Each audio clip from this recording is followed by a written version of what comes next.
Topping the news tonight, more money for graduate teachers in secondary school, even as the Trinidad and Tobago Unified Teachers Association continues to negotiate higher wages for the period 2008 to 2011.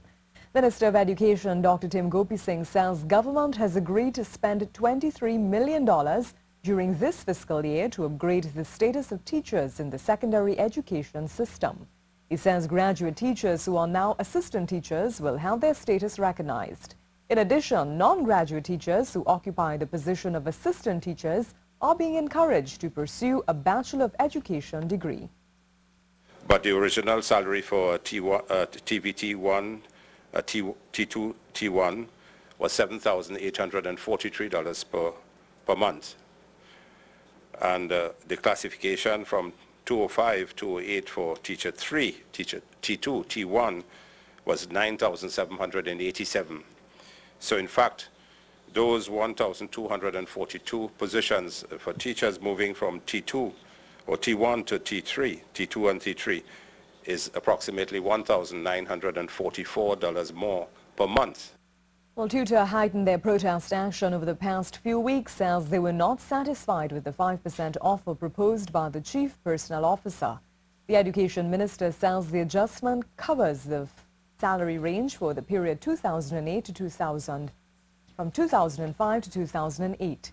Minister Gopi Singh says the increase in salaries for graduate teachers will take effect in the new year.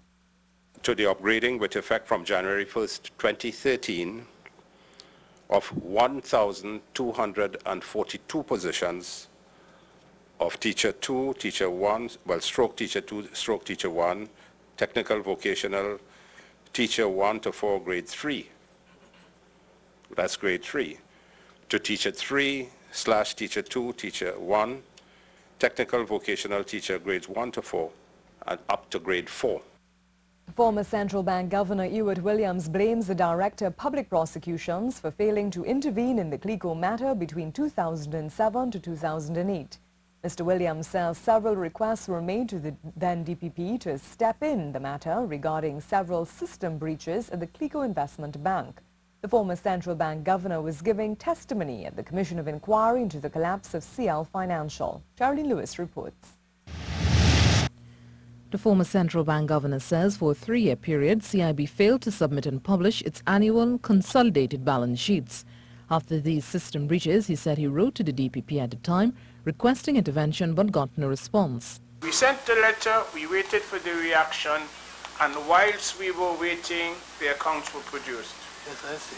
It was a sort, well, because, look, in the final analysis, we know how the system works, and this was to underscore the central bank's view of how serious this breach was.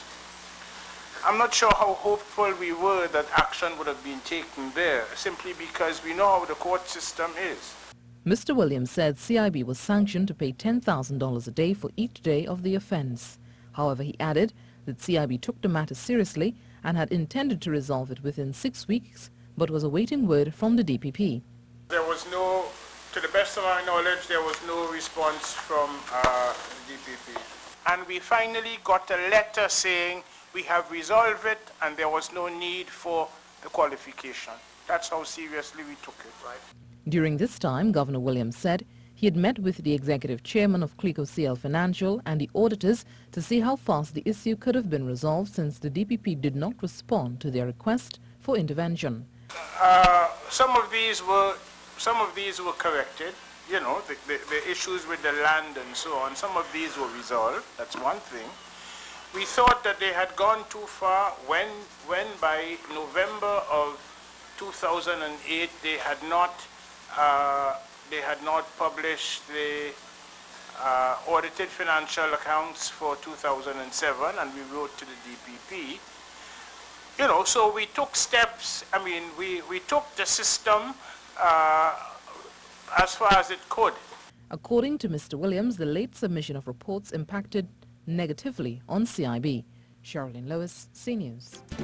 Thanks so much for joining us. Welcome to the C Sport Report, where another day, another challenge for the West Indies as the one they can ill afford to fail as they battle Bangladesh in the crucial Game 4 in the morning. Well, Ruskin Mark has more than another must-win scenario for the West Indies if they hope to level the series and set up a decider on Saturday morning. Having gotten one must-win game out of the way, the West Indies are facing another in order to draw level with the Bangladeshis in the 5-match one-day series. One wrong step in Mirpur in the morning could make Saturday's finale a dead rubber scenario, condemning the Windies to a series defeat as well.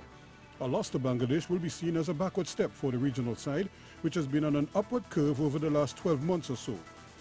The Windies made amends for their poor showing in the first 2 matches in Khulna by changing their approach to batting, exercising greater patience against the spot-on Bangladeshi spinners.